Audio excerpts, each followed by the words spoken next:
오늘부터 로마서 11장 보겠습니다. 오늘 로마서 11장 1절에서 6절 보겠습니다. 그러므로 내가 말하노니 하나님이 자기 백성을 버리셨느냐? 그럴 수 없느니라. 나도 이스라엘이니요 아브라함의 씨에서 난 자요 베냐민 지파라.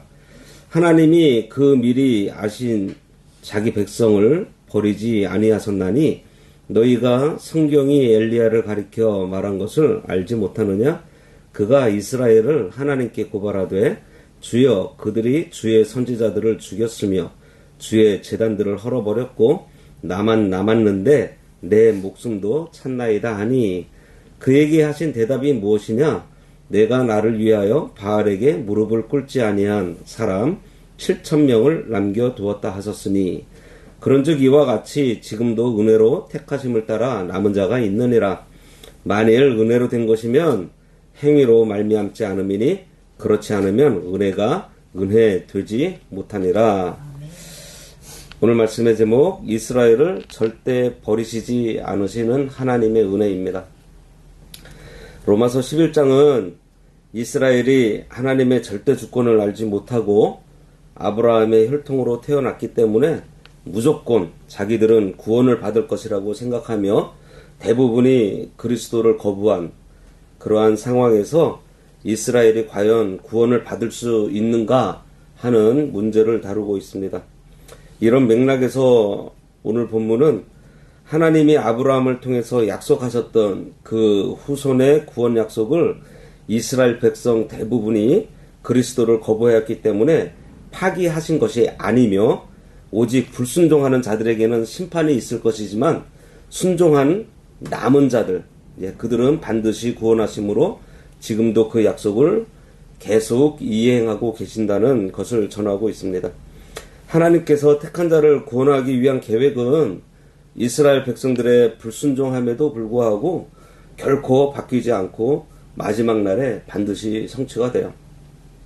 이에 대해서 유대인으로서 또 그리스도의 핍박자였던 바울이 구원을 받은 사실을 상기시키면서 동시에 하나님께서는 모든 역사를 통해서 항상 하나님께서 택한 남은 자는 구원하셨다는 것을 엘리야 시대의 그 바알에게 무릎을 꿇지 않은 7,000명을 언급을 하면서 입증하고 있습니다. 따라서 엘리야 시대에도 그러했던 것 같이 대부분의 이스라엘 백성들이 그리스도를 거부한 지금 그 현 상황 속에서도 복음을 믿는 이스라엘의 남은 자에 대한 하나님의 구원 사역은 계속되고 있다고 바울이 얘기하고 있는 거예요. 그런데 바울은 여기서도 그러한 하나님의 선택은 인간의 행위가 아닌 전적인 하나님의 은혜라는 것을 강조하면서 오늘 본문을 마무리를 하고 있습니다. 이는 구원이 하나님의 주권 아래에 있다는 것을 한 번 더 확인시켜주고 있어요. 1절에 보면 그러므로 내가 말하노니 하나님이 자기 백성을 버리셨느냐? 그럴 수 없느니라. 나도 이스라엘이니요 아브라함의 씨에서 난 자요 베냐민 지파라. 여기서 그러므로는 10장 후반부를 잇는 접속사입니다. 아브라함의 후손 이스라엘이 그리스도를 거부하니 구원이 이방인들에게 가게 되었으므로 이러한 말이에요. 그래서 앞으로 이방인들이 구원을 받게 되었다는 것이 하나님께서 자기 백성을 버렸는가라고 하는 바울이 자주 사용하고 있는 스스로 가상 질문하고 있는 거예요. 바울은 그동안 9에서 10장에서는 하나님의 구원 역사에 있어서 이스라엘을 선택하셨던 과거의 모습 그리고 그리스도를 거부함으로 스스로 하나님으로부터 유기된 상태인 지금의 모습을 얘기를 해주면서 당연히 하나님께서 이스라엘을 완전히 버리신 것이라고 단정하면서 질문하게 될 것에 대해서 그렇지 않다라는 것을 밝히려고 하는 거예요. 하나님께서 자기 백성을 버리셨는가에 대한 대답은 단호하게 그럴 수 없느니라. 로마서에 아주 많이 나오는 문장이죠. 그런데 한글로 번역되어서는 그럴 수 없다 이렇게 이지만요 원어적인 의미에는요 이런 의미가 있어요. 절대 그런 일이 생기지 않는다가 원어적인 의미입니다. 그래서 이 말씀은 하나님께서 결코 자기 백성을 버리지 않으신다는 것을 강조하고 있는 말씀이에요. 그것에 대한 증거로 바울은 첫 번째로 자신이 그리스도를 믿게 된 것이라고 말하고 있어요. 나도 이스라엘인이요 아브라함의 씨에서 난 자요 베냐민 지파라. 이제 바울은 하나님께서 이스라엘을 버리지 않았다는 사실을 입증하는 데 있어서 그 첫 번째로 바울 자신을 내세우고 있습니다. 바울은 자신이 이스라엘 사람으로 아브라함의 후손이고 베냐민 지파라는 사실을 언급하고 있어요. 이것은 바울이 자기 족보를 자랑하는 것이 아닙니다. 왜냐하면 이 이스라엘이 유다와 베냐민 두 지파, 그리고 나머지 10지파가 남북으로 갈라지잖아요. 그래서 그 유대인들, 그 이스라엘 민족에 있어서 유대인과 베냐민 지파는요, 거기다가 왕족이에요. 사울 왕이 초대 왕이었고, 또 다윗이 유대 이스라엘 전체의 왕이 되면서 그 왕족이라는 어떤 자부심이 있는 그러한 족보를 가지고 있는 것입니다. 그래서 바울이 지금 자기 족보를 자랑하는 것이 아니고 자신은 분명히 이스라엘 사람이라는 것을 강조하고 있는 거예요. 분명히 이스라엘 사람인 바울 자신이 그리스도를 믿음으로 하나님께서 베푸신 구원의 은혜에 동참했다는 이 사실은 이스라엘 백성들이 모두 유기된 것이 아니라는 것을 증명하고 있는 것입니다. 유대인들 가운데서도 버림받지 않은 남은 자가 있고요. 이들은 구원받을 수 있다는 것을 보여주고 있어요. 신약에 나오는 유대인들의 예를 들어보면요. 많이 있는데 디모데도 유대인이었고요. 브리스길라와 아글라도 유대인이었어요. 에바브라디도도 유대인이었고 또 예수님의 제자들 모두가 유대인이었습니다. 바울은 자신이 과거에 복음을 반대했고 또 그리스도인들을 박해했었지만 복음을 믿고 구원받게 된 것 같이 유대인들도 복음을 믿으면 변화될 수 있다는 것을 말하고 있어요. 2절에 하나님이 그 미리 아신 자기 백성을 버리지 아니하셨나니 너희가 성경이 엘리야를 가리켜 말한 것을 알지 못하느냐? 그가 이스라엘을 하나님께 고발하되 그랬습니다. 하나님이 미리 아신 자기 백성을 버리지 아니하셨다. 바울은 하나님이 한 번 택한 자기 백성인 이스라엘을 버릴 수 없다고 얘기를 하고 있습니다. 그러면서 바울 스스로 제기한 이 질문에 대해서 오늘 말로 치면은 자신이 뼛속 깊이 자기가 이스라엘 사람이라는 것이 충분한 답이 되었지만은 다시 한 번 더 그 하나님이 이스라엘을 버리지 않았다는 것을 강조하기 위해서 엘리야를 내세워서 증명을 하려고 하고 있어요. 그러면서 여기 미리 아셨다라고 하는 것은요, 하나님께서 자기 백성을 결코 버리지 않으셨다는 강력한 보증으로서 하는 얘기예요. 무슨 얘기인가 하면 로마서 8장 29절에서 우리가 앞전에 상고해 봤는데 하나님께서 택한 자기 백성을 진작부터 사랑해서 돌보셨다는 거예요.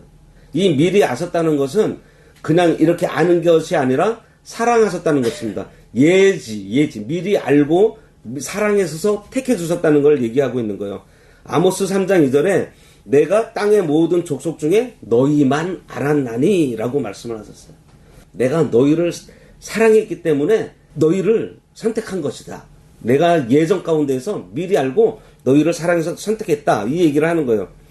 이것은 모든 민족 중에서 이스라엘만 사랑했다는 거예요. 그러니 이 말씀은 하나님께서 처음부터 사랑한 이스라엘 백성을 버리지 않으시겠다. 그 말을 하는 것입니다. 너희가 성경이 엘리야를 가리켜 말한 것을 알지 못하느냐. 이제 바울은 하나님이 미리 하신 자기 백성을 버리지 아니하셨다는 두 번째 증거로 이스라엘 사람들이 존경하던 엘리야를 실례로 들고 있습니다. 엘리야가 이스라엘 사람들한테 왜 존경받는지 알고 계시죠?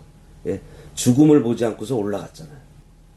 인류 역사상 죽음을 보지 않고 하늘로 올라간 사람이 에녹하고 엘리야 딱 두 사람밖에 없어요. 그가 이스라엘을 하나님께 고발했다 그랬습니다. 이 내용은요, 열왕기상 19장 1절에서 18절에 나옵니다. 뭐 잘 아는 얘기인데요. 엘리야가 바알과 아세라 선지자 850명을 죽이죠. 예. 그리고서 3년 반 동안 가뭄을 해가라는 비를 내리는 역사를 한 다음에 아합 왕이 이세벨에게 엘리야가 바알과 아세라의 모든 선지자를 죽였다고 골아버립니다. 이 고라가 제주도 사투리로 일러버린다는 거예요. 예, 일러 바쳤어요. 그래서 엘리야가 광야로 도망가서 한 로뎀 나무 아래에 앉아서 하나님께 죽여달라고 할 때 천사를 보내서 먹을 것과 마실 것을 주시면서 위로해 주시니 이제 거기서 힘을 얻어서 40주야를 걸어서 하나님의 산 호렙에 도착을 해요. 거기서 엘리야가 내가 만군의 하나님 여호와께 열심히 유별하였사오니, 얼마나 자기가 열심을 다해서 하나님을 섬겼고 그 우상을 섬기는 선지자들하고 계속해서 싸웠는데, 이것은 이스라엘 자손이 주의 언약을 버리고 주의 제단을 헐며 칼로 주의 선지자들을 죽였음이오며, 이스라엘 사람들을 지금 하나님께 고발하고 있는 거예요. 그들이 우상을 섬겼고요, 하나님의 제단을 헐었고 칼로 선지자들을 죽였다고. 이제 그래서 오직 나만 남았습니다. 그런데 그들이요, 이제 하나밖에 없는 내 생명도 찾고 있습니다 하면서 이스라엘을 하나님께 고발한 거예요. 사도 바울이 엘리야의 고발을 지금 인용하고 있는 것은요, 자신의 처지와 엘리야의 처지가 같다고 생각했기 때문입니다. 엘리야가 하나님을 버리고 우상을 섬기는 동족 이스라엘을 애타게 바라보면서 자신이 겪고 있는 고난을 하나님께 아랬던 것과 같이, 바울도 역시 엘리야와 같이 고독한 상태에 있으며 하나님을 거절하고 하나님을 버린 다수 이스라엘을 하나님께 고발하려는 그 심정을 가지고 있다는 것을 지금 여기서 보여주고 있어요. 엘리야가 하나님께 송사한 내용과 하나님의 답변은요, 뒤에 나오는 2절에서 나오고 있어요. 3절과 4절에 주여 그들이 주의 선지자들을 죽였으며 주의 제단들을 헐어버렸고 나만 남았는데 내 목숨도 찾나이다. 그에게 하신 대답이 무엇이냐? 내가 나를 위하여 바알에게 무릎을 꿇지 아니한 사람 7,000명을 남겨두었다 하셨으니, 아합 왕과 이스벨의 핍박으로 모든 선지자가 다 죽임을 당하고 제단은 헐리고 엘리야 혼자만 남은 줄로 알고 하나님께 호소하기를, 하나님 아버지, 저만 남았는데 이제 그들이 나마저도 죽이려고 내 목숨을 찾고 있습니다 하면서 이렇게 하나님 앞에 아뢰죠. 그리고 아합 왕도 이스라엘의 모든 선지자들을 다 죽은 줄 알고 이제 엘리야 하나만 죽이면 된다고 생각을 하고서 그때 막 엘리야를 막 찾고 다닐 때예요. 눈앞에 나타난 현상은 이스라엘이 모두 배교하고 엘리야 혼자 남아있는 것 같았지만, 하나님의 신실하신 보호 아래에서 바알에게 무릎을 꿇지 않고 신앙의 절기를 지키는 사람들이 무려 7,000명이 있었다는 것입니다. 구약 본문에서 이 사실이 엘리야에게 큰 충격이 되었던 것처럼 바울에게 있어서도요, 의외로 많은 수의 선택받은 자가 존재할 수 있다는 사실은요, 하나님이 결코 이스라엘을 버리지 않으셨다는 강력한 증거인 거예요. 5절에 그런즉 이와 같이 지금도 은혜로 택하심을 따라 남은 자가 있느니라. 아합과 이세벨의 그 우상 숭배 정책으로 인해서 대다수의 이스라엘 사람들은요, 우상 숭배하면서 타락했습니다. 그런 상황 가운데에서도요, 7천의 남은 자가 있었듯이 바울의 시대에도 대다수의 이스라엘이 메시아로 오신 예수 그리스도를 거부했지만 하나님의 은혜로 택하심 받은 남은 자가 있다는 것을 지금 밝히고 있는 것입니다. 이것이 하나님께서 이스라엘을 버리지 않는 증거라고 제시하고 있는 거예요. 여기서 그런즉 이와 같이라고 하는 이 표현은요, 엘리야 때의 사건과 바울 때의 상황을 지금 연결해주고 있어요. 특히 이와 같이라는 이 말은 두 시대의 상황이 유사하다는 것을 말하고 있는 것입니다. 오늘 본문의 핵심이 되는 이 남은 자 사상은요, 성경 전반에 거쳐서 계속 제시되고 있는 성경의 중심 주제이면서요, 하나님의 구원 역사에서도 중추적인 역할을 하고 있습니다. 성경을 찾아보면 노아의 가족이 홍수에서 구원받았던 사실, 또 롯이 죄악의 소돔성에서 구출되고 나무가 베어진 후에도 구루터기가 남아 생명을 유지하는 그러한 말씀으로 설명이 되기도 하고요. 기독교 역사에도 보면은 큰 무리가, 큰 단체가 이 기독교 역사를 이끌지 않았어요. 한 사람, 두 사람, 그 남은 소수의 사람들이 이 기독교 역사를 이끌어 왔다는 것을 알 수 있습니다. 이러한 남은 자가 자신의 능력이 아닌 하나님의 은혜의 택하심으로 인해 결정된다는 사실은요, 오늘 말씀을 비롯해서 바울의 편지에 여러 군데서 강조되고 있습니다. 그리고 남은 자 사상은 예수님께서도요, 청함은 받은 자는 많되 택함을 입은 자는 적다고 마태복음 22장 14절에서도 언급하시기도 했어요. 엘리야 시대나 바울이 있던 그 초대교회 때나 지금도 마찬가지입니다.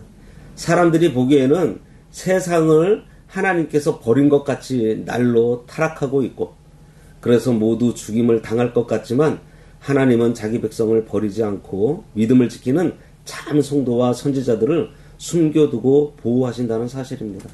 어딘가에는 바른 신앙의 소유자들이 있다는 것.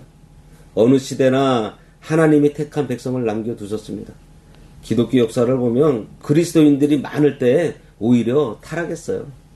그리스도인이 박해받고 뿔뿔이 흩어지고 소수만 남았을 때 부흥이 일어났습니다. 기독교를 박해하는 국가나 악한 왕이 일어나서 교회를 핍박하고 성도를 잡아 죽일 때에도요, 하나님께서는 믿음을 지키는 자기 성도를 남겨두셨습니다. 바로 우리 주변만 봐도 이 위에 있는 북한이나 저 중국 보세요. 박해받으면서도요, 숨어서 신앙을 지키는 성도들이 얼마나 뜨거운지 모릅니다.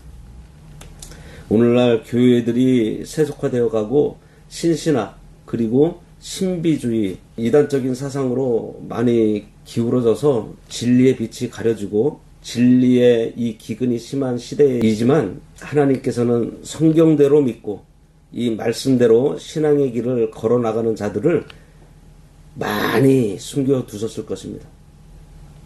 말씀대로 믿고 말씀대로 지키고 바른 말씀을 세워나가려고 힘쓰는 그 사람을 계속해서 일어나도록 지금까지 하신 것처럼 역사하시는 하나님이세요. 이세벨같이 종교적인 탄압을 하고 선지자들을 다 잡아 죽이고 믿음에서 떠나게 하는 시대에도 엘리야는 믿음에서 떠나지 않고 있었잖아요. 또 바알에게 무릎 꿇지 않은 7,000명이 남아 있었듯이 바른 신앙을 지키려는 자를 그 신앙대로 나갈 수 있도록 하나님께서 능력의 그 팔로 보호하고 믿음을 지키도록 인도해 주신다는 사실입니다. 그 안에 우리가 들어가 있어야 되지 않겠어요? 여기 보면 엘리야 당시에 4종류의 성도들이 있었어요. 먼저는 적극적으로 나서서 거짓 선지자와 싸우고 하나님의 진리를 밝히고 백성을 바른 대로 인도한 엘리야가 있었고요. 순교자가 있었습니다. 많은 선지자와 성도들이 바알에게 무릎을 꿇지 않고 죽임을 당했다고 했잖아요. 그리고 핍박에 두려워서 바알에게 무릎을 꿇은 자도 많이 있었습니다.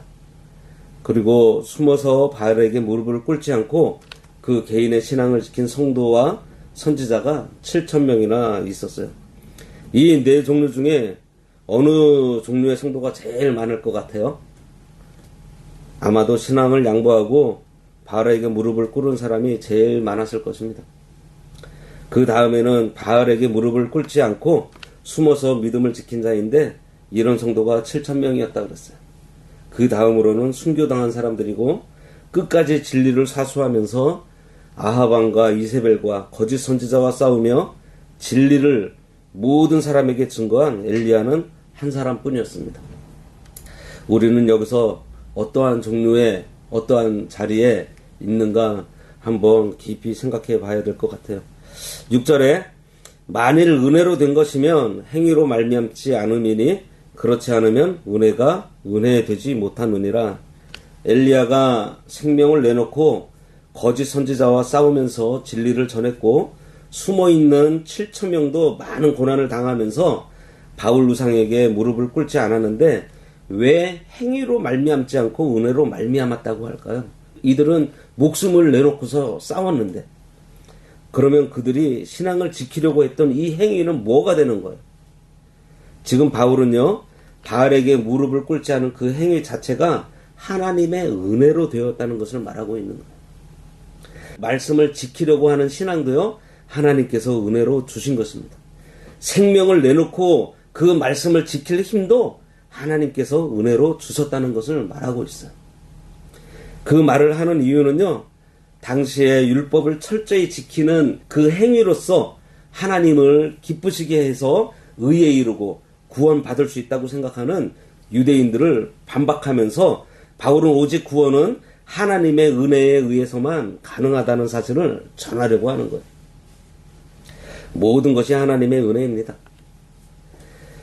승리하는 신앙을 주신 분도 하나님이시고 지킬 수 있는 힘을 주신 분도 하나님이시니 모두가 하나님의 은혜로 된 것뿐이에요.